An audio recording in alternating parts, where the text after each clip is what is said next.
Oi, pessoal, bom dia. Nos escutam aí no Zoom? Bom dia, escutando. Excelente.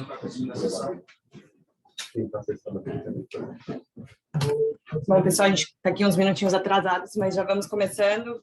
Obrigada. Primeiro, queria agradecer a presença de vocês, tanto aqui online quanto presencial. Sou a Ingrid, sou a head comercial aqui no escritório da JB3.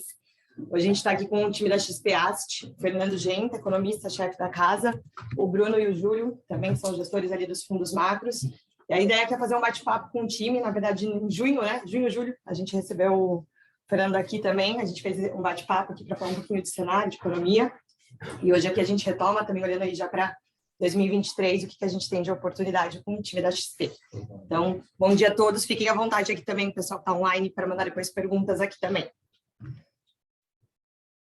Você vai?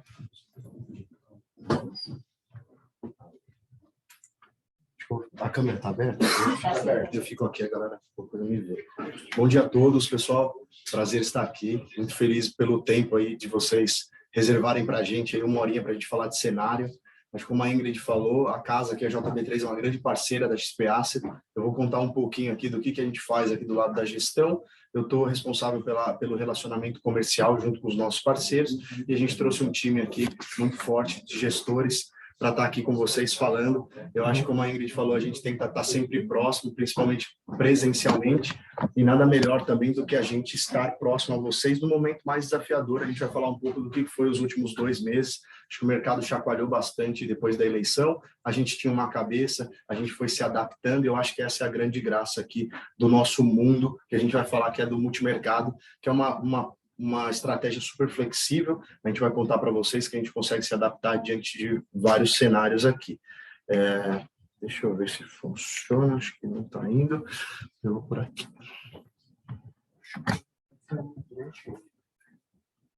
Acho que não foi, João.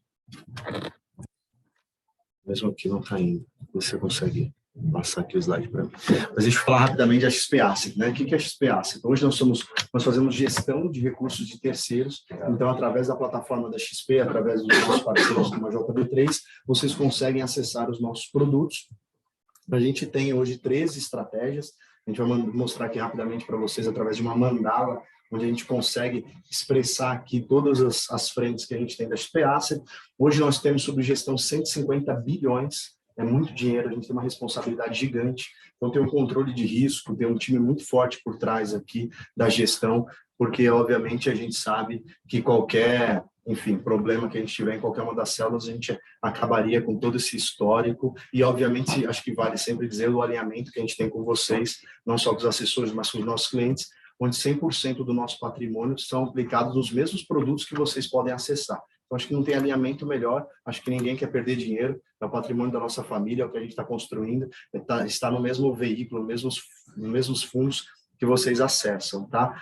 A XP Asset, como o próprio JB3, a gente cresceu muito, mesmo durante a pandemia, então a gente tem números muito fortes. Ao longo do tempo, a gente veio se adaptando, então a gente entrou no mundo de private equity, a gente entrou muito forte no mundo agro, e eu acho que o mais importante, que eu acho que é o nosso DNA de XP como um todo, é o quanto a gente gera de riqueza para o nosso país. Então, não sei se a gente vai conseguir ter o slide aqui, mas antecipando para vocês, a gente mostra o mapa do Brasil, onde a gente consegue ter presença em quase 100% dos estados, seja através dos fundos agro, seja através de investimentos indiretos aqui do multimercado, a gente está sempre provendo crédito, provendo funding para os nossos clientes, para os nossos parceiros. Então, isso mostra também toda a robustez desse nosso ecossistema, tá? Então, a gente tem independência, apesar da gente representar a casa da XP, vocês vão ver que muitas vezes a gente pode divergir da cabeça que a corretora tem. Então, hoje a gente fica numa sala apartada, não tem nenhuma relação, né?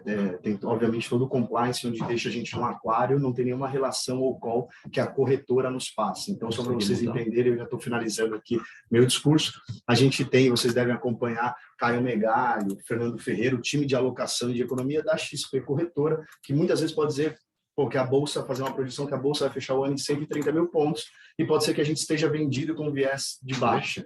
Então, tem diferenças mesmo. O que a gente chama aqui do nosso lado de gestão, a gente está no lado do buy side. Se a gente achar que tem alguma oportunidade, alguma simetria em algum ativo, a gente compra e coloca dentro dos fundos e é através da performance que a gente entrega resultado. Eu não vendo relatório, a gente não tem nada para fora do mercado, tudo para dentro de casa, então é o que a gente trouxe aqui. A célula mais flexível hoje é a que mais tem gerado valor esse ano, quase 30% no ano de rentabilidade acumulada, é aqui com o time de gestão do XP Macro, tem feito um trabalho excelente, quase 7 anos de casa. Júlio tem mais de 20 anos de mercado, o Bruno também, então são pessoas que passaram por grandes casas renomadas aqui do nosso país. Então a gente vai estar de frente aí com uma turma bem forte, mais do que uma palestra.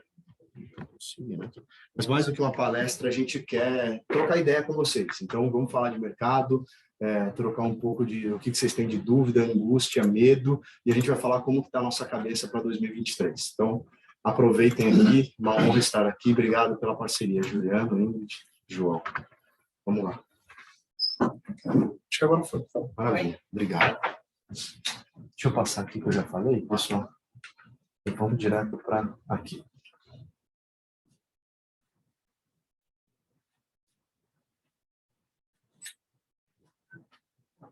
Gente, bom dia. Prazer estar aqui. A gente está com o time completo, né? Os gestores, eu, Bruno, o Fernando Genca, nosso economista-chefe. Então, esse final de ano a gente sempre faz, né, uma retrospectiva, um pouquinho. O ano foi difícil para todo mundo e para o ano que vem, promete também ser, né, de bastante incerteza. Enfim, e aí, o nosso trabalho aqui, como um gestor de multimercado, tentar ganhar dinheiro, né, tentar ganhar retornos acima do cenário, ou pessimista, né? Essa que é a graça do nosso mandato. Então, a nossa vida aqui é trabalhar o cenário, ter um time econômico robusto e, diante de um cenário, tentar fazer a melhor alocação possível. Eu vou passar brevemente sobre a estrutura do nosso time, tá? O que a gente faz, os principais produtos. Esse não vai ser o foco, é só para passar brevemente e depois a gente vai ter o que a gente está chamando hoje de mais desafiador, né? Que vai ser vocês ouvirem aqui nosso economista-chefe falando um pouquinho de cenário econômico, um pouquinho de Brasília, né? Que ele teve em Brasília nas últimas 3 semanas, né? Passou lá 2 dias a cada semana para tentar decifrar o que está saindo, vocês já estão vendo, né? Tá? E depois a gente vai falar um pouquinho também de posições, né? Diante disso, o que a gente está fazendo, o que a gente está pensando para frente. Tá? Então, brevemente, eu e Bruno temos mais de 20, né? Eu comecei no mercado em 95, agora são 27 anos aí de mercado. O Bruno também já tem mais de 22 anos aí de experiência no mercado, então a gente uniu as forças. Tá? Em 2016, a gente veio e criou a célula macro. Tá? O Carlão falou aqui da XP Asset Management, né? Tem 150 bilhões sob gestão.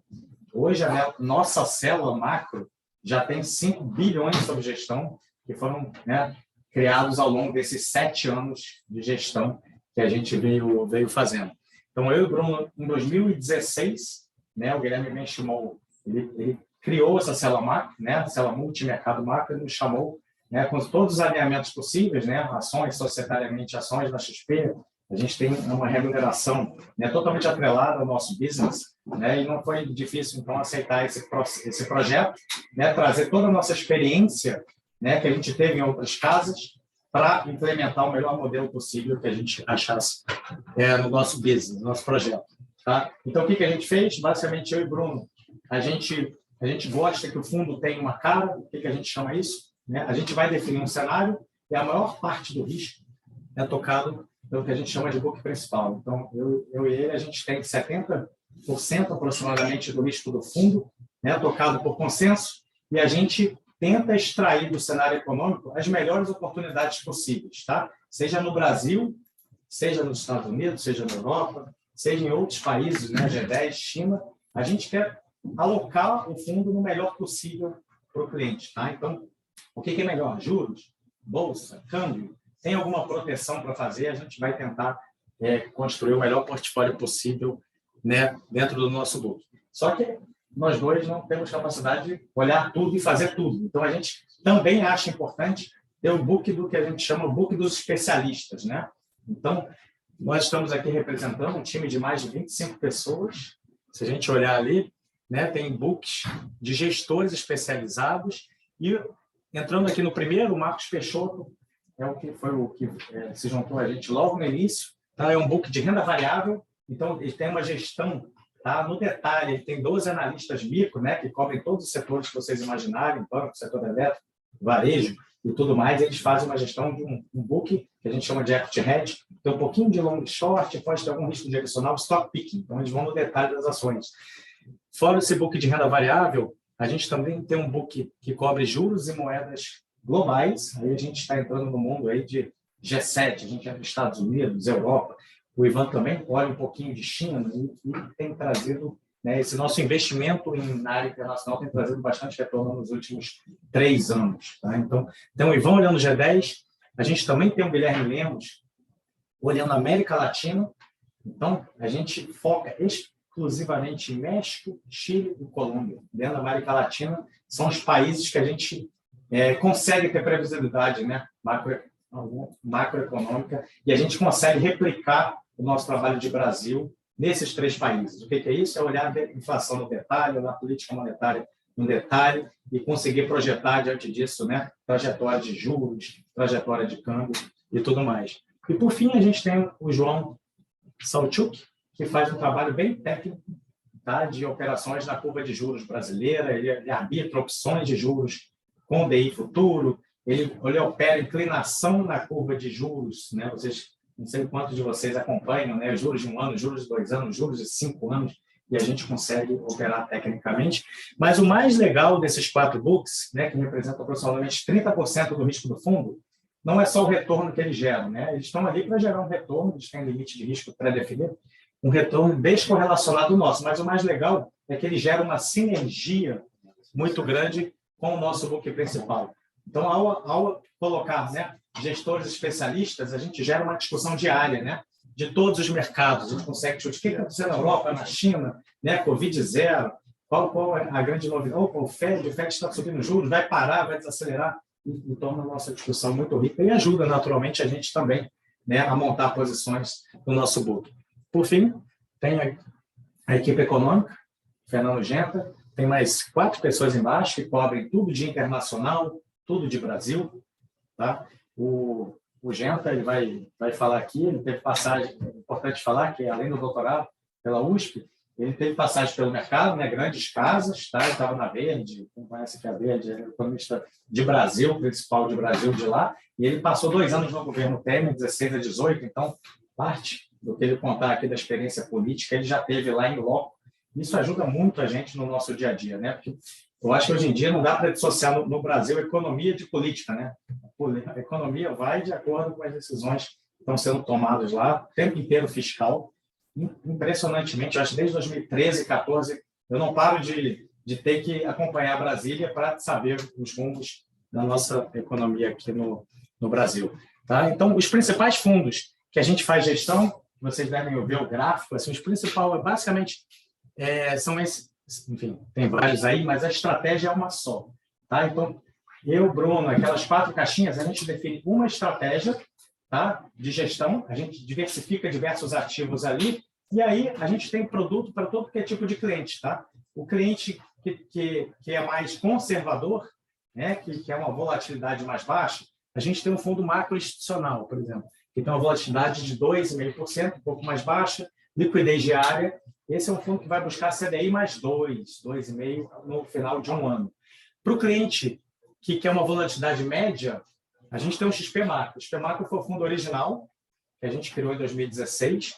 Ele tem uma volatilidade é uma medida de risco, gente, em torno de 5% ao ano, e a gente gostaria de entregar para vocês CDI mais 5% no final de um ano. É claro que a gente fala CDI mais 5%, não é todo ano que a gente busca, né, esse retorno. Tem anos que a gente vai muito bem, tem anos que a gente não vai tão bem. A gente gostaria que, na média, o fundo entregasse CDI mais 5%. E, por fim, a gente abriu em 2018, foi uma demanda, né, da diretoria, da nossa área private. Tá? A gente abriu o XP Macro Plus, que é o nosso fundo de maior volatilidade. Ele é um fundo com o dobro do risco do XP Macro. Basicamente, a gente só é uma estratégia, a gente vai botando mais risco ou menos risco. O Macro Plus tem uma volatilidade em torno de 10% ao ano, e ele naturalmente, a gente gostaria de entregar CDI mais 10 no final de um ano. Ou seja, independente do CDI está 2, chegou a 2, né? Agora está 14, 13,75. A gente gostaria de entregar, vamos supor, 14 mais 10, 24% no final de um ano. Esse ano, a gente já chegou a estar acima de 30%, agora está caindo um pouquinho, está 27%, mas a gente está conseguindo entregar o nosso objetivo nesse ano. É só para vocês terem uma ideia, e o Macro Plus é o fundo que a gente, por filosofia mesmo, e alinhamento com os clientes, o Macro Plus é o fundo onde eu, o Bruno, o Genta e grande parte do time, a gente aloca 98%, 99% do nosso patrimônio. Tá? Então, vocês podem ter certeza que, né, quando o fundo sobe, o fundo cai, a gente fica feliz, a gente sofre as dores, a gente está 100% alocado nesse fundo, que é a maneira que a gente tem de dizer para o cliente, olha, fiquem tranquilo que a gente também está sofrendo. Quando o fundo cai, a gente está ali, a gente acorda, dorme pensando nisso, e para fazer o melhor possível para o cliente. E o Guilherme Benchimol, a gente sempre comenta, ele é o maior cotista aqui do XP Macro Plus, tá? Então, assim, o chefão lá da empresa, ele confia, não só de falar, mas ele bota dinheiro também no nosso produto. Aqui é só para a gente ter um breve outlook, assim, um breve cenário de fundo multimercado, para quem já não é, acredito que vocês devam ter uma parcela nos fundos multimercados, mas é um fundo que está ali para chova, faça sol, 2015, Dilma, né, um cenário mais complexo, né, o dólar subiu, a bolsa caiu. Os fundos multimercados, na média, isso aqui é uma média dos principais fundos multimercados da plataforma da XP, eles deram lá 23% contra um CDI de 13% em 2015. Depois mudou o cenário, né, Temer e tudo mais, 16-20%, o cenário melhorou, os multimercados conseguiram, na média, bater o CDI. E agora, 2 anos difíceis, 21, 22, vocês estão acompanhando 2 anos, né, de inflação, juros para cima, os multimercados também bateram e estavam tendo 22, muito excepcional, né? Os multimercados estavam tendo, claro que o último mês foi mais desafiador, mas na média eles estão tendo um ano muito bom. Tá? Por fim, a gente aqui mostra esse gráfico, é muito interessante para mostrar o quão o investidor precisa, e a gente pede que eles tenham um horizonte de longo prazo para investir no multimercado.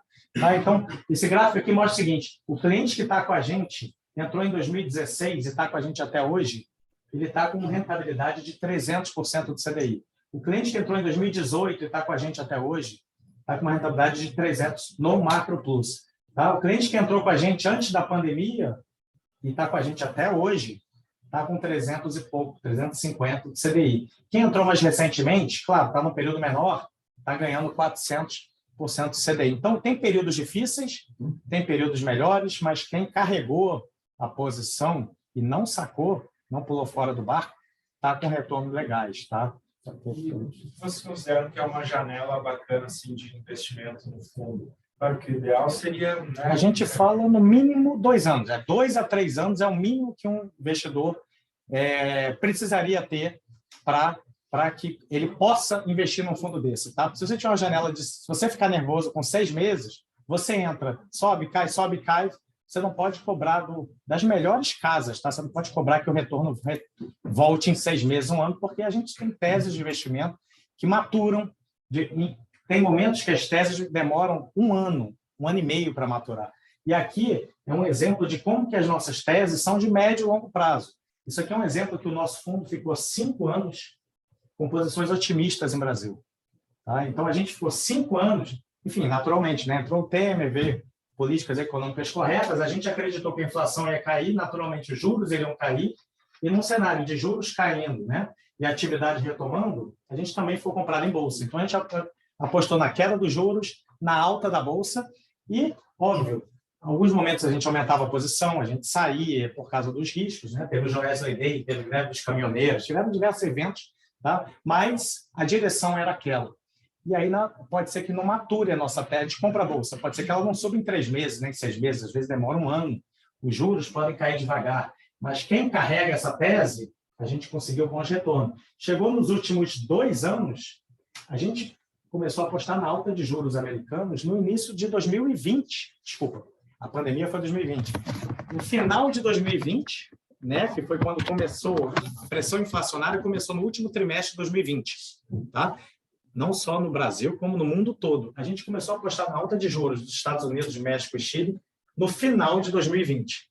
E a gente ficou posicionado por muito tempo para, você ver, os retornos vieram com mais força no final do ano passado, de 21, e ao longo desse ano. Então, são teses que demoram. E o que eu queria passar daqui é que a gente chegou diante de um cenário positivo e negativo. Tá? Então, é a nossa função aqui e agora o futuro. Né? Agora a gente vai passar a palavra aqui, porque a gente traça cenários e, diante desse cenário, a gente se posiciona, seja para o bem, né, para o cenário otimista, e recentemente a gente ganhou bastante dinheiro. O que vocês viram no fundo foi bem em 21 e 22? Basicamente, a gente acreditou que a inflação ia subir no mundo todo, a gente apostou na alta de juros no Brasil, tá? No México, no Chile, nos Estados Unidos, e um cenário de juros para cima, a gente apostou que isso ia pressionar a Bolsa para baixo.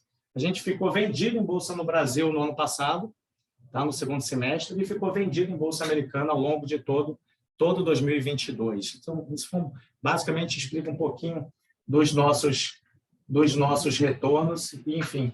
E aí a gente tem aqui toda uma tabela com os históricos, depois para vocês olharem com mais carinho. Mas a gente queria passar a palavra aqui para o Fernando, que vai atualizar um pouquinho do cenário.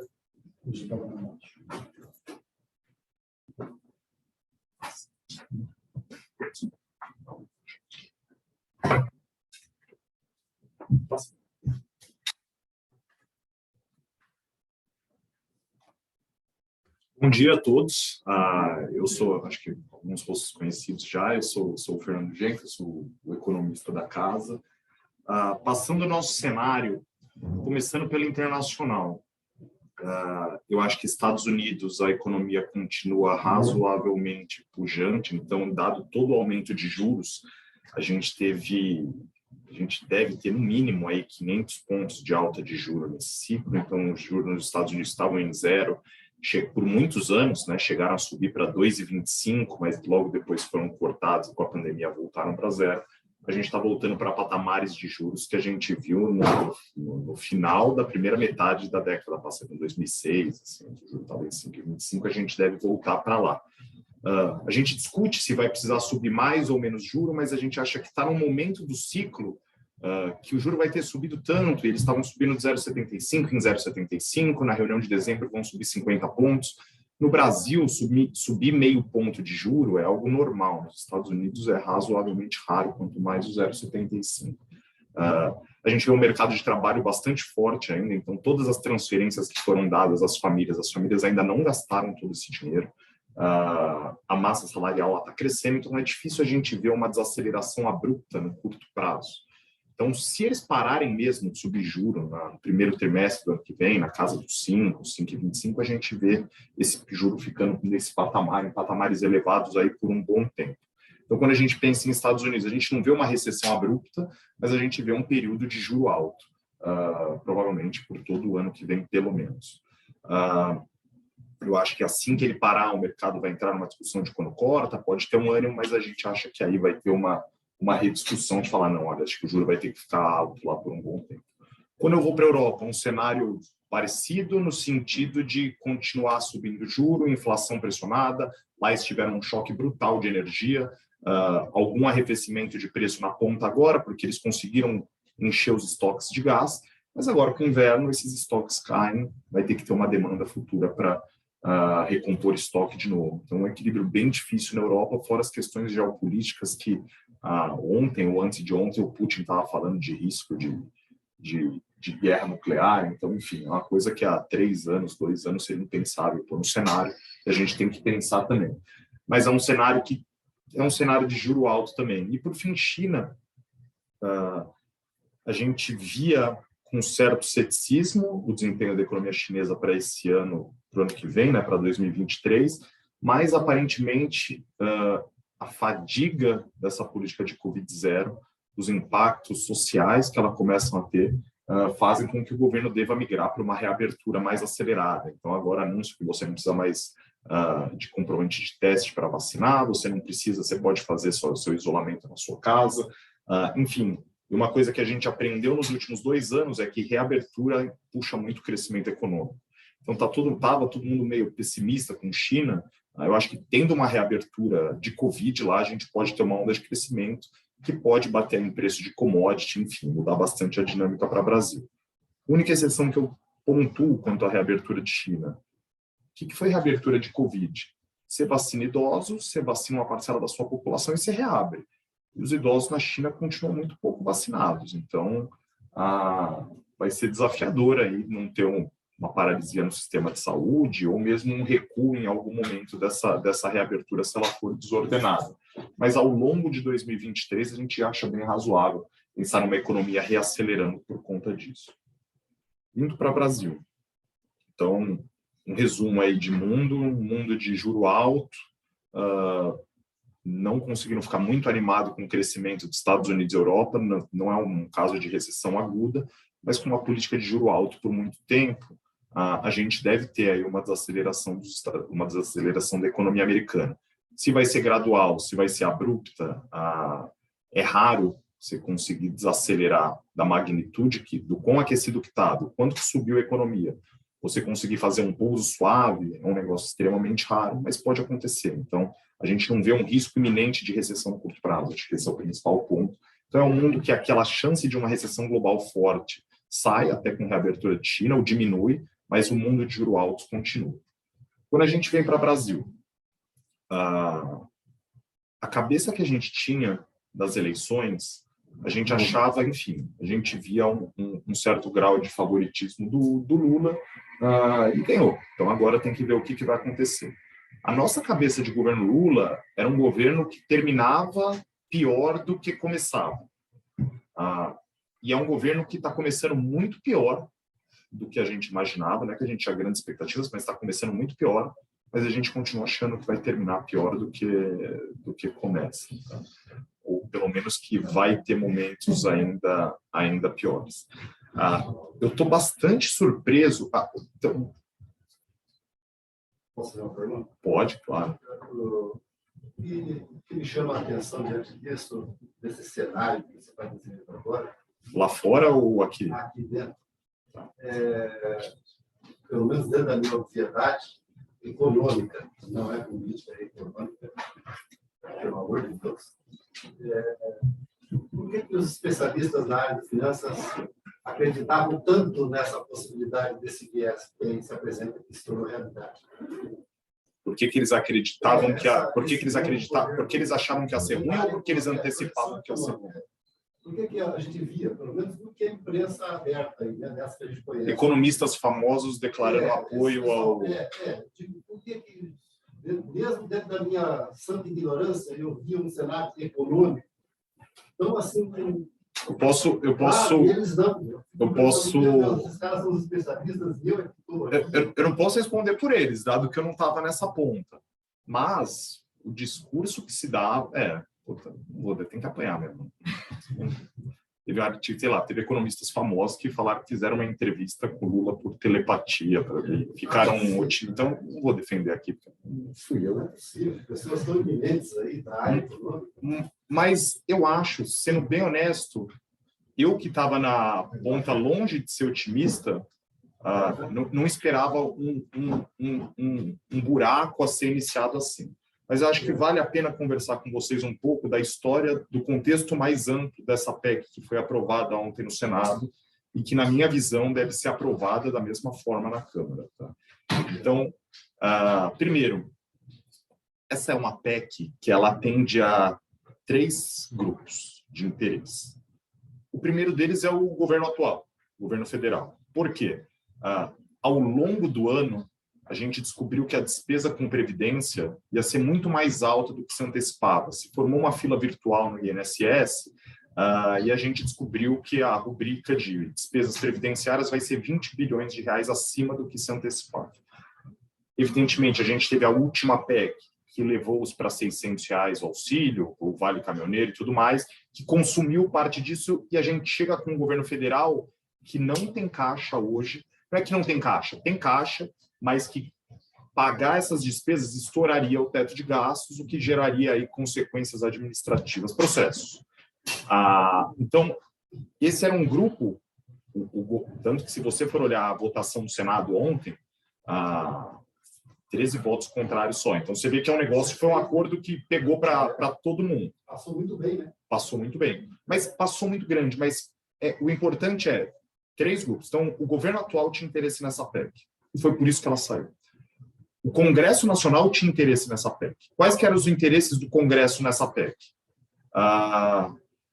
Dado que o orçamento tinha estourado por conta da Previdência, a gente tem 8 bilhões de reais de emenda parlamentar que ainda estão, mas que vão ser desbloqueadas.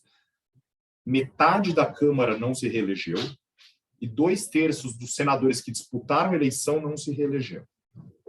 Então, você tem 4 bi de emendas já carimbadas, que é a última chance desse pessoal de conseguir atingir seus objetivos no orçamento público. Então, você consegue pegar sua emenda, você empenha. Acabou seu mandato, mas ela está lá empenhada. Então, investimento na sua cidade, enfim. Sim. E os outros 4 bilhões são aqueles que vão garantir as reeleições aí de Arthur Lira e Pacheco. Então, o Congresso também tinha um interesse muito grande nessa PEC, nesses 8 bilhões. Então, Congresso e governo queriam a grana para esse ano, o governo eleito quer a grana para os próximos 4 anos. Ainda assim, o negócio que foi aprovado, 210 bilhões, foi um negócio anual. Foi um negócio não só muito acima do que precisava, porque o orçamento... Esquece os R$600 por hora. O orçamento estava com várias coisas zeradas que não tem como ficar zeradas na prática. Então, tinha que ter alguma recomposição. E tinham as promessas eleitorais. Seja Lula, seja Bolsonaro, eu acho absurdo a gente abrir 70 bilhões numa PEC fora das regras porque alguém prometeu na eleição. Tá bom, prometeu, se vira para cumprir, né? Mas o que chamou a atenção do tamanho e da votação é que em 2 semanas o Lula conseguiu reverter completamente aquela narrativa que ele teria uma vida dura no Congresso porque era um Congresso liberal. Não. Então, a gente já viu União Brasil, PMDB e PSD do Kassab embarcando no governo, então os 3 vão ter ministério. O PL, que elegeu 100 deputados, partido do Bolsonaro, estimativa minha aqui, de 30 a 40 vão apoiar o Lula na base. E com a PEC que foi aprovada ontem, que foi no Senado, foi colocado um dispositivo que a nova regra fiscal vai poder ser feita por um projeto de lei complementar, ou seja, não vai precisar do quórum constitucional.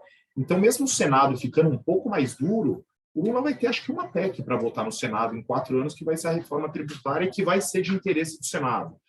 Então, meio que, do jeito que está, ele conseguiu criar uma base e resolver a vida dele por 4 anos. Parte disso pela habilidade política, parte disso pelos interesses de cada um, e parte disso pelo completo vácuo que está em Brasília. Então, o presidente praticamente renunciou ao cargo. Assim. As 3 vezes que eu fui, eu saía do Congresso, sei lá, 6, 7 horas da noite, e o Palácio Planalto estava tudo apagado, que era um negócio impensável há outro tempo.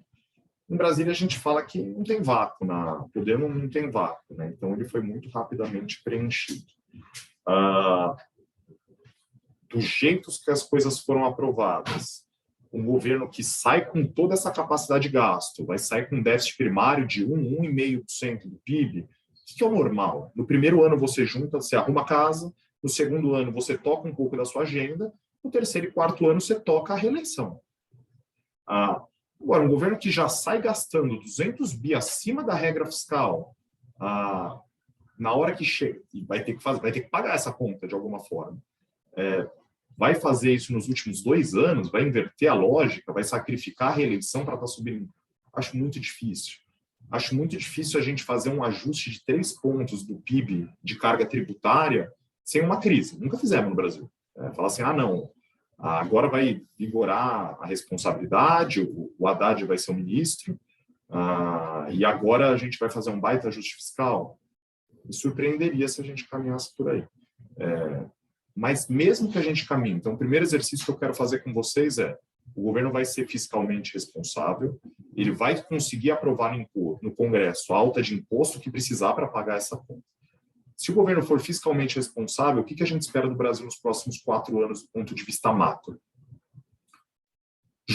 um maior gasto público, né? Então, você está abrindo espaço, você está tirando recurso do setor privado para sustentar isso.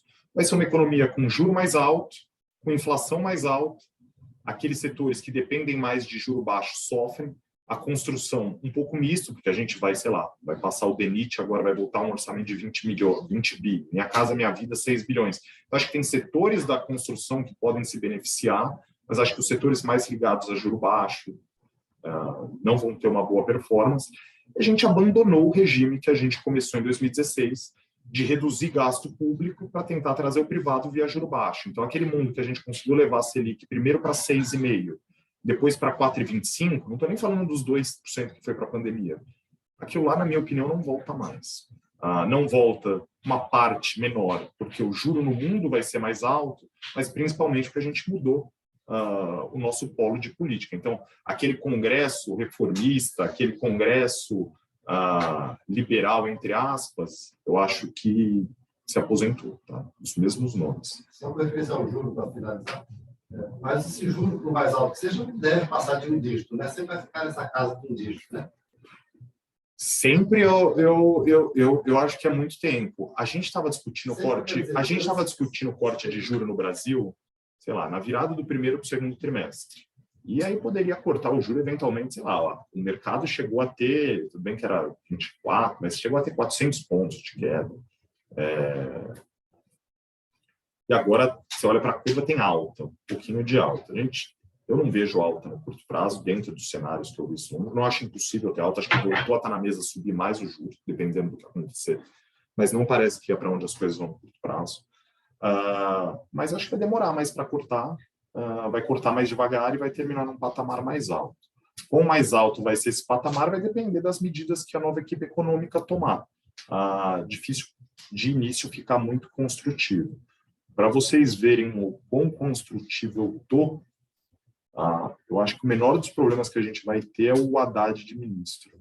Então, Só para, desculpa, só para falar um pouco sobre juros, acho que é uma coisa importante para a gente. Os juros não funcionam no vácuo, né? Como é que você regula o tamanho dos juros que você vai ter na economia?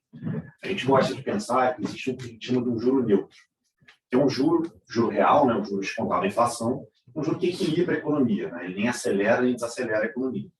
Há pouco tempo atrás, um ano e pouco, 2 anos atrás, sei lá, eu achava que o juro neutro no Brasil era 3%, né? 3% real. Se você pegar uma inflação média de 3,5%, 4%, então o juro que equilibrava no Brasil, em torno disso, sei lá, 6,5%, 7%. A economia estava fraca, a inflação estava baixa, a gente teve um tempo com juros abaixo disso. O que está acontecendo? Primeiro, que você tem de um lado um Banco Central apertando o pé no freio, né, com juros muito altos, querendo trazer a inflação para baixo. De outro, agora você vai ter o governo metendo o pé no acelerador, de novo. Então, isso significa que o Banco Central não precisa trazer, não pode botar os juros tão abaixo do neutro quanto ele imaginaria. E segundo, por uma questão de aumento de juros lá fora e pela piora do nosso quadro fiscal, o nosso juro neutro está subindo muito. Então, a gente discutiu muito isso nas últimas 2, 3 semanas. Acho que o nosso juro neutro hoje vai dar mais perto de 4,5, 5, né? Mais para 5, para 3. É isso. 5, com uma inflação talvez seja um pouco mais alta, de 4, o nosso juro neutro é 9.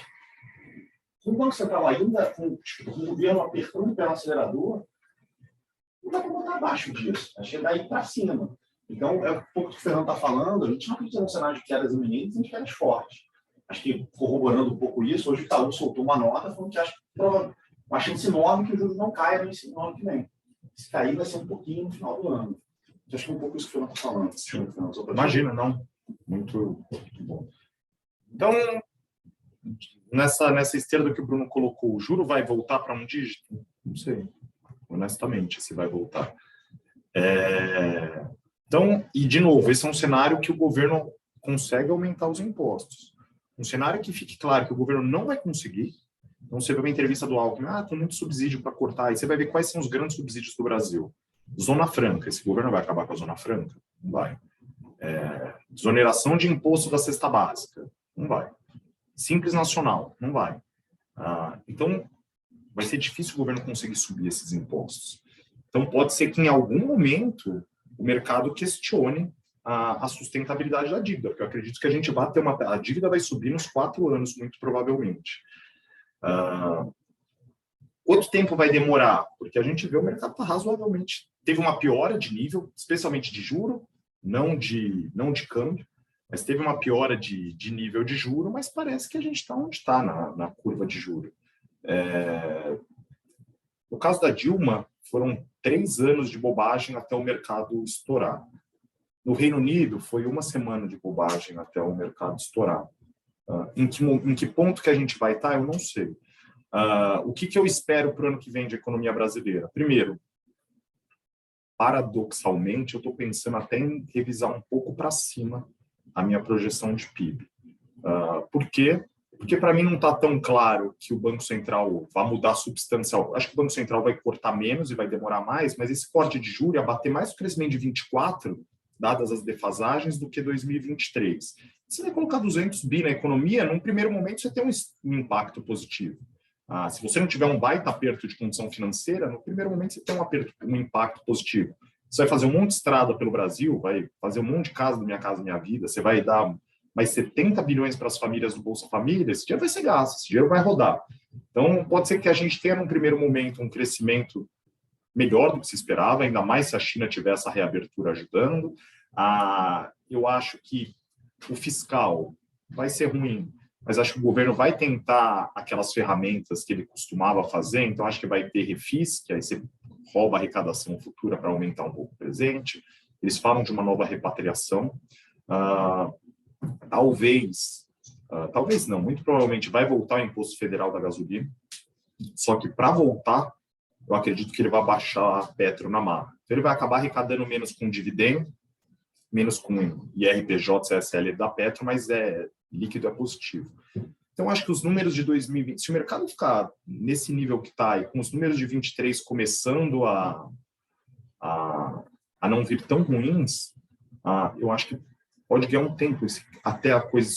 Eu acho que vai estourar, mas eu acho que não está claro para mim que vai ser semana que vem, dado o rumo. É um negócio difícil de prever, de novo. A única certeza que eu tenho, que eu posso falar para vocês, qual que é o meu cenário? É um cenário de, num primeiro momento, crescimento dúbio, mas eu acho que setor privado menor, juro mais alto, inflação mais alta e aumento de carga tributária. Esse é o resumo do Brasil dos 4 anos. Pode ser um equilíbrio desse, as coisas vão mais ou menos, a gente viveu, sei lá, 8 anos de Brasil assim, ou pode ser um equilíbrio em que em algum momento as coisas vão bem mal. É o máximo de visibilidade que a gente consegue ter sem nenhuma palavra da nova equipe econômica. O primeiro sinal, o governo nem assumiu e já revogou todo o regime fiscal que a gente construiu desde 2016. E aí a gente começa a ver sinalizações, tudo bem que o Aloysio Mercadante não vai ser um integrante da equipe econômica do Ministério da Fazenda, mas já está reclamando da TLP, já está falando que o BNDES tem que voltar a ser grande. Então, para onde eu olho, eu vejo muito mais, sei lá, Dilma 3 do que Lula 1, embora seja uma discussão grande nossa aqui, entre nós três, o que de fato foi o Lula 1, assim, o que teria sido o Lula 1 sem acordo da FMI, mas para a gente não ficar lavando roupa suja na frente de vocês, acho que vamos colocar o Lula 1 como algo que foi bom, e aí não está claro para onde vai. Se for Lula 1, acho que vai ser ruim por esses motivos que eu falei, se for Dilma 3, vai ser ruim porque é história. Tá ruim. Não tem para onde correr. Não, para onde correr eles vão falar. Em termos de investimentos, tem bastante lugar para onde correr. Assim. Acho que em termos de empresário, também vai ter, né? Se você tiver consultora para Minha Casa Minha Vida. Bom, gente, esse cenário maravilhoso que o Jean falou. Não tá legal essa onda de apresentações que eu estou fazendo, que o clima eu peço desculpas. Cara, a gente tem um longo histórico de quase apanhar aqui em Santa Catarina. Hoje, uma última vez que a gente veio um tempo atrás, a gente falava que a gente estava achando que o Lula ia ganhar, etc. A gente foi, apesar da gente não ser claramente otimista com o que é o cenário de Lula, foi uma apresentação difícil quando a gente fez isso. Acho que uma das graças do Fundo Multimercado, aí falando um pouco sobre dificuldade de investimento, o que a gente está fazendo, é que a gente não tem necessariamente que tem um cenário que a gente ganha dinheiro, um cenário que a gente não ganha dinheiro. Tá? Eu acho que isso é a primeira coisa que é importante dizer. Diferente de um fundo de bolsa, por exemplo, que está sempre comprado em bolsa, Fundo de bolsa, naturalmente, só vai ganhar dinheiro quando a bolsa sobe. Ou um fundo de crédito, a mesma coisa. A graça do fundo multimercado é a gente poder fazer o que a gente achar. Então, a gente tenta, como o Júlio estava falando, antecipar as grandes tendências e se posicionar em relação a isso em diversos mercados, em diversas geografias, tipo, para qualquer lado. Como o Júlio mostrou, a gente já ganhou dinheiro comprado em bolsa, já ganhou dinheiro vendido em bolsa. A indústria de multimercados, né, os fundos que a gente tocava antes de vir para a XP, ganharam muito dinheiro em 2013, 2015, apostando contra o Brasil. Ganhamos muito dinheiro de 2016 até 2020 a favor do Brasil. Então, acho que a graça de um fundo multimercado é a capacidade de entregar resultado em vários ambientes. Também o Júlio mostrou ali, não necessariamente todo dia, todo mês, todo ano, mas no longo prazo esse é um processo que a gente acha que é super consistente. Como o Júlio comentou, a gente esse ano a gente vem se posicionando com uma preocupação maior com o cenário externo. A gente acha que esse ambiente alto de juros é um negócio que não acabou. Então, a gente precisa ver uma dor na economia, a gente precisa que os juros altos, e qualquer que seja o patamar de juros, faça com que a economia americana desacelere. Tá? Então, naturalmente, esse é um cenário que provoca mais dor nos preços de ativos. Então, a gente continua com posições vendidas em bolsa americana, por exemplo, apostando na alta de juros, né, nos Estados Unidos. Agora, posições muito menores, a maior parte do ajuste de juros já foi feito. Então, esse é o cenário internacional que a gente trabalha. Quando a gente vem para o Brasil, esse cenário que o Fernando descreve é um cenário que, de fato, é um cenário difícil para alocação. Tá? Porque ele é um problema de longo prazo. A gente pode estar no começo de 2013, quando começou a dar ruim no Brasil, e só foi explodir em 2015. Ou a gente pode estar há poucas semanas de acontecer o que aconteceu na Inglaterra, por exemplo. É muito difícil ponderar esse time. Tá? O que a gente vê com mais convicção é que esse é um ambiente, como o Fernando falou, de juros mais altos do que a gente imaginava por mais tempo. O que significa isso para investimentos no geral? Eu acho que vale também para a pessoa física, tanto para a gente na alocação, que é um ambiente que os juros dominam o resto das coisas. Tá? O que eu quero dizer com isso? Que vai ser difícil ganhar do CDI. Tá? Isso para a gente tem uma grande atrativa. O fundo multimercado ele larga do CDI. Como o Júlio falou, os fundos são CDI mais alguma coisa. Por que a gente larga do CDI? Digamos que a gente comece um fundo novo agora, sei lá, me dê 100 milhões de reais para administrar um fundo novo. Eu vou pegar esses 100 milhões de reais, botar em títulos que rendam CDI e vou fazer posições em derivativos que não consomem caixa em cima disso. Então, se a gente está achando que a bolsa vai subir, a gente compra futuros de índice e por aí vai. Então, a gente está sempre largando do CDI. O fundo multimercado é um fundo CDI mais alguma coisa. Então, acho que já começa a graça do fundo multimercado nessa hora. Por exemplo, os anos em que o juros no Brasil foi 2%, 3%, poxa, por mais que a gente ganhasse 5%, 6% acima do CDI, o retorno nominal era 8%. Então, é diferente. Isso de uma forma geral. O que significa isso para a alocação como um todo? A gente acha que poucos ativos no Brasil vão conseguir entregar o CDI. Então, por exemplo, nesse cenário, a gente vê um cenário de crescimento baixo, ainda que talvez um pouco maior, mas crescimento baixo, juros altos, e as famílias estão no ápice de alavancagem, né? Acho que o Leandro Padula, que trabalha com o Fernando, mandou para a gente agora há pouco uns gráficos de alavancagem das famílias. As famílias estão super alavancadas, estão no teto de capacidade de pagamento de dívida. Então, esse cenário de juros altos vai doer na economia. Então, a gente tem muita dificuldade da Bolsa performar bem. A gente acha que a Bolsa não é um ativo para se ter. Então, a gente está um pouco vendido em Bolsa no Brasil. Já o real, por mais que a gente vê um ambiente fiscalmente muito ruim, como o real tem um carrego alto, ele está sendo beneficiado nessa hora. Então, se alguém falasse para mim assim, pô, a gente vai ter uma PEC de 200 bilhões de reais e que se você projetar a dívida PIB para os próximos 4, 5 anos, o papel vai subir 10%, 15%. Como as outras moedas todas, como, por exemplo, o pound, a libra inglesa, caiu 15% em poucas semanas com a piora do quadro fiscal lá. Por que não está acontecendo? Porque tem juros de 14%. Porque a gente está num ambiente internacional que, por mais que a gente esteja preocupado, as pessoas estão começando a falar de recessão, a parte longa da curva de juros cedeu bastante. Então, os juros de 10 anos americanos, que chegou a bater 4,30, hoje está 3,40. Então, as pessoas estão buscando ativos que pagam juros. Como eu falei, o juros está dominando tudo hoje em dia. Então, o real está sendo beneficiado. A gente acha que isso pode durar um pouco mais de tempo, mas dito isso, a gente está um pouquinho comprado em dólar contra real. Como a gente estava falando, 100% dos nossos patrimônios está no fundo. Poxa, eu acho que um câmbio perde 5,15, 5,20, a gente quer ter uma parte do nosso patrimônio dolarizado. Então, a gente tem uma pequena posição comprada em dólar. Não é uma posição grande, mas é uma pequena posição comprada em dólar. Agora, não dá para ter posições apostando na queda de juros no Brasil hoje em dia. A gente acha que é um cenário que, se o juro cair, cai pouco, com uma probabilidade alta, e tem uma probabilidade baixa de ele ter que voltar a subir juros. Então, é um cenário que não tem assimetria. Então, a graça de um fundo multimercado, a gente está buscando sempre qual é a próxima grande assimetria. É assim que, tipo, às vezes, a gente vai ficar meio de lado um tempo, e quando parece alguma coisa boa, a gente vai dar umas porradas. Está parecendo que tem alguma coisa gritante hoje em dia no Brasil? Não está. Então, a gente tem procurado posições com carrego positivo. Então, por exemplo, ficar vendido em bolsa te dá juros, você recebe os juros. A gente como se estivesse ganhando juros de 14% ao ano para estar vendendo em bolsa no Brasil. Então, essa é uma posição boa. O câmbio não, você paga um pouco de juros, mas é menos. O câmbio você paga carrego menos, enfim, a tecnicidade aqui, você paga menos do que você está recebendo na bolsa. Então, o combo disso são posições um pouco pessimistas com o Brasil, mas que recebendo juros. E lá fora, a gente fica basicamente com as mesmas posições que nos guiaram ao longo desse ano. Principalmente posições tomadas em juros, né, muito menor hoje em dia, curtos e intermediários, e posições na queda da Bolsa Americana, porque a gente acha que com os juros subindo, você tem que reprecificar o risco do mundo inteiro. Acho que também para não tomar muito tempo de vocês, e acho que é um pouco isso. Se tiverem dúvidas, já nos janta com funcionário super construtivo. Tenho vontade para perguntas aqui. Não, não é uma pergunta, mas uma consideração. Eu acho que isso mostra bem, nesse momento, como o mercado financeiro ele vira um certo ponto de segurança para o investidor e para o empresário. A gente talvez acredita que a economia real, o empresário, o emprega, sofra mais do que no mercado financeiro, onde a gente tem a alternativa de buscar ativos que se valorizam no cenário negativo, como os juros.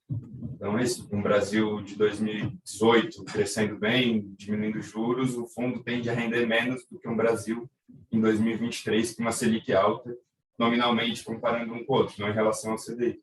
Então, acho que esse é um ponto que o investidor pode ficar mirando, né, em relação a estar a favor dos juros, estar a favor do cenário negativo. Eu acho que assim, eu entendo o teu ponto que nominalmente a gente vai render mais quando o juro está alto. É porque como a gente pensa em retorno excedente ao CDI, a gente meio que não faz. Assim, vou dar um exemplo que a gente estava falando ontem. Eu tive ontem com um cara da Goldman Sachs em Nova York, que é responsável por toda a área de hedge funds, né? E aí ele estava falando que os fundos multi-estratégias lá fora são os fundos que mais crescem. Multi-estratégias são isso que a gente faz. São fundos multimercados, multi-estratégia. Que a indústria de hedge funds nos últimos 10 anos cresceu 2%, a indústria multi-estratégia cresceu 50%. Que a maior parte dos grandes fundos lá fora estão todos fechados. Por que isso? Porque, cara, o cara que olhava para a Bolsa Americana quando subia 15%, 20% todo ano, olhava para um hedge fund que subia 15%, 20% também e falava, pô, é igual estar na Bolsa. Aí um ano que a Bolsa cai 15% e que esse fundo sobe 30%, o cara fala, putz, tem um negócio diferente aqui, porque esse cara ganha dinheiro em qualquer cenário. Não é ganhar dinheiro todo dia, todo mês, todo ano, mas que no médio prazo, esse tipo de fundo, bem tocado, bem gerido, e a gente acha que esse negócio é um negócio meio darwiniano. Quem fica no tempo, quem fica muito tempo fazendo isso, é que sabe fazer o negócio. As pessoas ruins estão saindo pelo tempo. Então, você vai concentrando nas pessoas melhores e você consegue entregar retornos consistentes no longo prazo, em qualquer cenário. Como o Júlio mostrou naquele gráfico lá de... Deixa eu voltar aqui.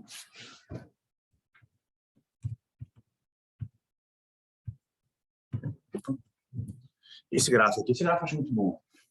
Você pega 2015, que é um ano que o Brasil parecia que ia quebrar. Assim, juros subiram, o câmbio subiu, a bolsa caiu. Nenhum lugar que você teve seu dinheiro parado, você conseguiu se proteger. A indústria do mercado foi super bem. Né? Só a indústria do mercado performou quase 10% acima do CDI. Veio em 2016, um governo novo, reformas, impeachment, um governo novo, reformas, Banco Central independente, reconquistou a credibilidade fiscal, credibilidade de inflação, etc. A indústria do mercado também foi muito bem. Porque a indústria do mercado virou posição para o outro lado. Essa é a graça. Né? Se você olhar 2013, foi parecido. Se você olhar 2002 até 2012, foram anos super positivos para o Brasil, foi parecido, a indústria do mercado foi super bem. Então, a graça disso é você conseguir ganhar dinheiro em qualquer cenário. Novamente, não é ganhar dinheiro sempre, mas em qualquer cenário. Tá? Eu acho que essa é o grande apelo de fundos multimercados. E é por isso que nosso patrimônio está 100% nisso. A gente não está bem alinhado nisso. O que aconteceu em 18? 18? Cara, 18 foi um ano... 18 tem anos... Vou te falar, se a gente disputasse um ano para cá, 14 foi muito parecido com 18. que acontece em 18? 18 foi um ano que teve muita volatilidade. Não sei se lembra, a bolsa chegou a cair 20%, 30%, 3 ou 4 vezes ao longo do ano, e nada saiu do lugar. Então teve greve dos caminhoneiros, eleição, um monte de coisa. Reversão de juros americanos. Exatamente, reversão de juros americanos, parecia que o juro estava abrindo, voltou tudo. Eu lembro que, juros no mundo inteiro, que passou, juros ficou subindo no mundo de fevereiro até setembro, outubro embicou para baixo. Então, foi um período que teve muita volatilidade e pouca tendência. São períodos que, esse é o período que o fundo multimercado não vai bem. Porque nós somos grandes buscadores de tendência.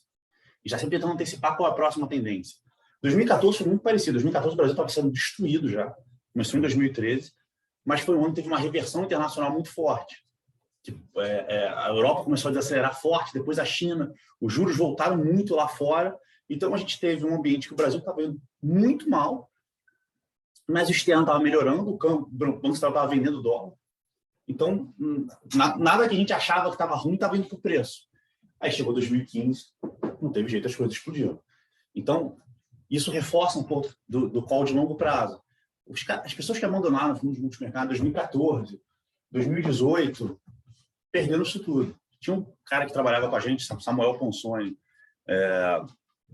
que ele tocava a nossa parte de alocação de fundos, ele investe em fundos. Ele tinha um fundo que investia em outros fundos. Então, ele falou um negócio no começo desse ano que eu nunca vou esquecer. Ele falou, cara, a maior perda que os investidores de multimercado tiveram foi quando resgataram. Sempre, sempre. Investidores perdem dinheiro de multimercado quando resgatam. Multimercados bons, tá? Assim, tem fundos de multimercado, sempre tem um cara novo, um cowboy que aparece, aí ganha dinheiro igual um louco durante 1, 2 anos, depois desaparece. Porque o cara deu um dobro ou nada. Caras consistentes, estão fazendo isso há muito tempo, o investidor sempre perde dinheiro quando ele resgata. Porque no longo prazo, esses processos funcionam. Pessoas boas, alinhadas, focadas, o processo funciona. Você pode falar alguma coisa sobre criptomoeda? Qual é o teu ponto de vista, a tua opinião, o teu pensamento? É bom, porque agora minha opinião sempre foi a mesma, só que agora ficou mais fácil de falar. Antes eu tinha vergonha. Quando o Bitcoin estava, sei lá, 800 milhões de dólares, eu achava mais fácil. Cara, eu não entendo para que serve. Não serve para nada. Assim, você não consegue comprar um pão com uma criptomoeda e não é uma reserva de valor. Se você comprar uma criptomoeda, você não sabe que se acontecer um caos no mundo, ela vai estar funcionando. Ouro é um ativo que você não serve para nada. Eu não consigo comprar um pão com ouro também, ele não paga dividendo, não paga juros. Mas eu sei que se o mundo acabar, o ouro tem valor. Então, o ouro é uma reserva de valor. O dólar, cara, o dólar, se eu for em qualquer lugar do mundo e entrar comprar um pão com $1, eu vou comprar. Uma ação, ela te paga dividendo. Você vai receber dividendo no longo prazo. Um título do governo, ele te paga juros. Você tem que rezar para o cara não calotar lá na frente, mas ele vai te pagar juros. Um título de crédito, a mesma coisa. Tudo tem um valor, tudo tem funciona para alguma coisa, ou você recebe alguma coisa para ter aquele instrumento. Criptomoeda, para mim, não funciona para nada. Assim, eu tenho visto muito... não, blockchain funciona para um monte de coisa. Blockchain funciona para um monte de coisa. A gente tem empregado pouco isso no tempo. Eu escuto há 5 anos que blockchain vai acabar com cartório, que vai acabar que vai revolucionar a venda de imóveis, um monte de coisa que até agora não aconteceu. Pode acontecer, eu realmente acho que vai acontecer. Isso é o blockchain. As criptomoedas, eu não sei para que serve, elas não te pagam juros. Tinha um monte de gente que prometia pagar juros, todos quebraram, né? Um monte de gente fala assim, não, criptomoeda, eu consigo ganhar 2% ao mês. Eu falei, cara, é pirâmide, nada te paga um juro fixo de 2% ao mês, se o juro mais alto da economia, que é do Brasil, paga 1%. Né? Só tem pirâmide assim. Quebraram, todas estão quebrando. Né? Então não existe almoço grátis. Então, criptomoeda, não sei para que serve, não tem nenhum instrumento, não tem nenhum valor transacional e não tem nenhum valor de renda. Então, não sei para que serve. A tecnologia do blockchain me lembra um pouco a internet em 2000. A internet em 2000, eu não falo que a internet ia mudar o mundo. Se você comprasse a maior empresa de internet do mundo, naquela época, para quem lembra, estava no mercado já, era a American Online. Ela chegou a valer, sei lá, centenas de bilhões de dólares. Quebrou. Né? Então, a internet de fato mudou o mundo. Você comprou a American Online, você perdeu todo o seu dinheiro. Uma questão, eu desconheço muito do mercado, mas uma questão que me chama muita atenção, por fato de desconhecer o mercado, justamente isso aí que você está falando. Criptomoeda, para mim, ela equivale a você comprar ouro no papel. Você tem um papel que diz que você tem ouro, mas ouro de fato. Não, eu acho que é pior. Eu acho que é pior As porque... ações eu acho interessante, outras ações, porque você está comprando uma empresa de fato. Sim. Ela é real, ela é física, ela existe, e ela está ali. Uma das coisas do multimercado que eu fico meio de pé atrás é porque multimercado que investe em outros multimercados. Se você cria um fundo, fundos que investem em fundos. Se você cria um fundo, você está ali gerindo. No meu caso, está ali um exemplo que vocês criam um fundo e gerem esse fundo. Mas aí um fundo que investe em outro fundo, você já está apostando numa outra coisa que você não administra. Você está ali com os dados. Você tem que contar que o cara está fazendo um bom trabalho, porque lá dentro você não entra. Ele vai te oferecer uma coisa ao contrário daquilo que você cria. Você cria, você tem total domínio, você tem tua equipe, você sabe para onde vai. É essa um pouco de... Deixa eu, se você me permite, discordar um pouco do senhor por uma razão. Deixa eu te explicar um pouco. E é fácil vender esse peixe porque não tem nada a ver comigo, não estou vendendo nosso peixe. Eu prefiro até que você discorde de mim, porque eu quero ver outra linha de pensamento. Vamos lá. Qual é a graça de fundo? E aí eu acho isso de volta para todo mundo. Eu vou dar um exemplo rápido para falar sobre. Não, eu vou chegar nesse teu ponto. Eu vou falar antes de fundo, depois de fundos de fundos. Por que eu acho fundo bom? Vou te dar um primeiro exemplo. A gente fala muito de que investir em bolsa é bom, investir em bolsa é bom. Mentira, investir em bolsa foi bom nos Estados Unidos. Se você pegar na bolsa americana, que tem 100 anos de história, e você pegar, tem 1000 janelas de 10 anos diferentes, né? Tem várias janelas de 10 anos. Eu acho, se eu não muito me engano, quase 90% das janelas de 10 anos da bolsa americana performaram bem. Tá? Então, raramente a bolsa americana não vai bem. A nossa bolsa é mais recente. Se você fizer essa mesma análise com o Bovespa, poucas janelas do Bovespa ganharam do CDI. Poucas, muito poucas. Então, a bolsa no Brasil, no médio e no longo prazo, não foi um bom investimento. Tá? Fundos de bolsa são excelente investimento. Tem um índice, não vou esquecer o nome do índice, acho que é IFIX, talvez não seja, mas acho que é o nome do índice, que é um índice de fundos de bolsa ativos. Ou seja, ele pega todos os fundos de bolsa ativos, ou seja, fundos que o gestor troca ação toda hora, uma hora está comprado uma, outra está comprado. Esse índice bate o CDI com recorrência. Por quê? Porque tem gente, por exemplo, nossos fundos de multimercado, nós temos 25 pessoas focadas diuturnamente na gestão. A gente só vai ganhar dinheiro se o cotista ganha dinheiro. Nosso dinheiro está investido naquilo. A gente vive para aquilo.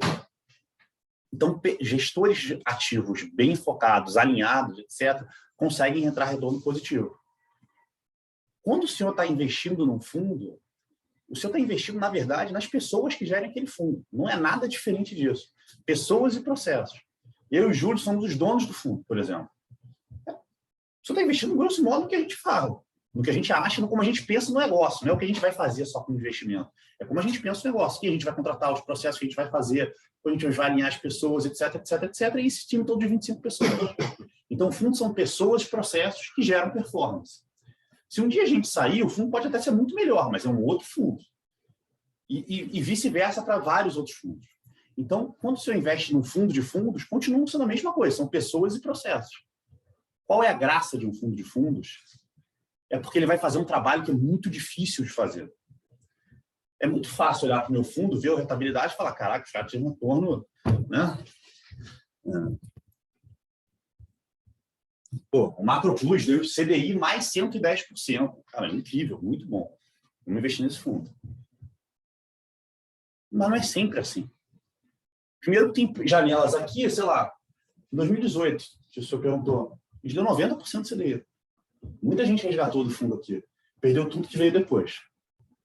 Um fundo de fundos é um cara focado, assim como a gente está focado em gestão de ativos, ele está focado em descobrir os melhores fundos. A gente, por exemplo, essa semana fez uma reunião com um alocador institucional grande, posso falar aqui, o Santander. Cara, o cara faz perguntas do detalhe, do detalhe, do detalhe. Ele quer saber, todo mundo que trabalha com a gente, quanto ganha, quanto tem de sociedade, como é que a gente faz para reter aquela pessoa, o que a gente faz se aquela pessoa for embora, como é que a gente toma risco, como é que a gente faz isso, como é que foi... Os caras vão... Como a gente vai no investimento na parte macro, na parte de ações, como a gente faz um dever de casa super diligente, essas pessoas fazem o mesmo dever de casa super diligente nos fundos. Eles vão ajudar vocês a escolherem os melhores fundos. Então, como a gente vai ajudar, como um fundo de ação vai ajudar vocês a escolherem as melhores ações, como a gente vai ajudar vocês a escolherem o melhor investimento numa gama mais ampla de produtos, o fundo de fundos vai ajudar vocês a investir nos melhores fundos. Então, eu acho um excelente instrumento, de verdade. Assim. E eu posso falar que eu estou vendendo um produto que eu não tenho, a gente não ganha nenhum centavo com isso, só porque eu acho que para a pessoa física é a melhor coisa. Eu acho que pessoa física não deveria investir muito pouco, acho. Desculpa falar isso aqui, tá? Deveria investir muito pouco em ativos diretos, deveria investir só em fundos, e fundos de fundos são excelentes para quem tem pouco dinheiro, para quem não tem um patrimônio enorme. Quem tem um patrimônio enorme vai ter milhões de pessoas ajudando ele a investir. Quando você não tem, um fundo de fundo te ajuda muito na vida. Acho que você está trabalhando a parte do assessor aqui.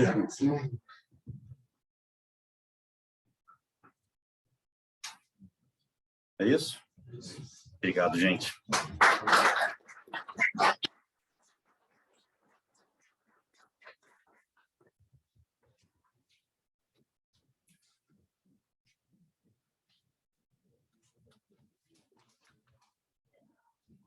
Então,